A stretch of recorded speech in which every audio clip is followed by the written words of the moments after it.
اتنی برکتیں اور اتنی رحمتیں اللہ نے اس مبارک مہینے کے دامن میں ڈال دی ہیں۔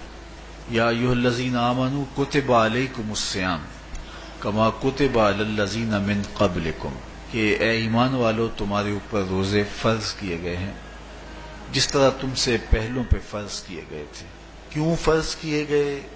وجہ کیا ہے؟ لعلکم تتقون، تاکہ تم متقی بن جاؤ، تم پرہیزگار بن جاؤ۔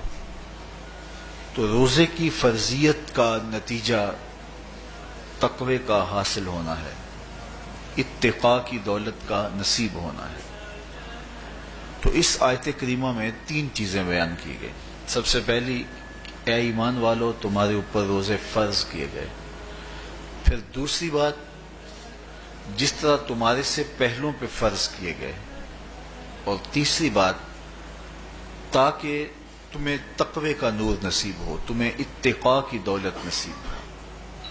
تو ایک تو روزے کی فرضیت کا حکم دیا گیا، اور دوسرا یہ تسلی دی گئی کہ یہ بھوک اور پیاس کی شدت تمہیں ہی نہیں کاٹنا پڑے گی، تم سے قبل بھی لوگ یہ عبادت کرتے رہے ہیں، اور وہ اس مشکل عبادت سے تقوی کو حاصل کرتے رہے ہیں، اور تمہیں بھی ہم اس راستے سے تقوی نصیب کرنا چاہتے ہیں۔ علامہ حقی علیہ رحمہ نے لکھا ہے کہ ملک تحمور الثالث، یہ حضرت آدم علیہ السلام کی اولاد سے تیسرا بادشاہ گزرا ہے، اس کے زمانے میں قحط پڑ گیا تھا۔ تو اس نے اپنی قوم کو یہ حکم دیا کہ ایک وقت کا کھانا آپ کھا لیں اور ایک وقت کا کھانا بچائیں، اور وہ قحط زدہ علاقوں میں بھیجیں۔ تو قوم نے اس حکم کو بصر و چشم قبول کیا، اور ایک وقت کا فاقہ کاٹ کے اپنے ان بھائیوں کے لیے وہ کھانا بھیجتے جو قحط میں مبتلا تھے۔ قوم کی یہ ادا اللہ کو پسند آ گئی، اور وقت کے نبی پر وحی کی گئی کہ تمہارے اس عمل کو ہم عبادت قرار دیتے ہیں۔ تو حضرت آدم علیہ السلام کے بعد متصل ہی یہ عبادت فرض کی گئی، اور پھر جتنی بھی ملتیں، قومیں اور امتیں آئیں ان میں روزے کی تحسین کی گئی اور روزے کی تلقین کی گئی۔ روزہ اس لیے فرض کیا گیا کہ تمہیں تقوی نصیب ہو جائے، اتقاء کی دولت نصیب ہو۔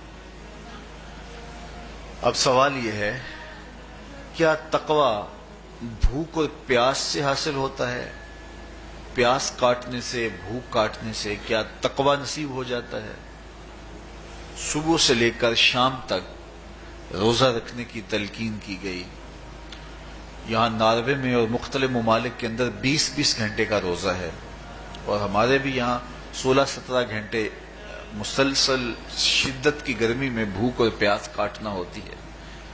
اتنا طویل دورانیہ جو بھوک اور پیاس کاٹی ہے، اس کا مقصد رزق بچانا نہیں ہے، بلکہ وَيُزَادُ فِيهِ رِزْقُ الْمُؤْمِنِ، ماہ سیام میں مومن کا رزق بڑھ جاتا ہے۔ آپ اپنا بجٹ دیکھ لیجئے، باقی مہینوں کی نسبت ماہ سیام میں آپ کے اخراجات زیادہ ہوتے ہیں اور کشادگی ہوتی ہے۔ تو یہ کوئی خوراک بچاؤ مہم نہیں ہے، بلکہ رزق تو بڑھ جاتا ہے، لیکن اس کے باوجود 20 گھنٹے، 17 18 گھنٹے پیاس اور بھوک کاٹنا، اس کا کوئی مقصد ہے تو وہ مقصد قرآن نے بیان کیا کہ اس کے نتیجے میں تمہیں اتقاء کی دولت ملے گی، تمہیں تقوی کا نور۔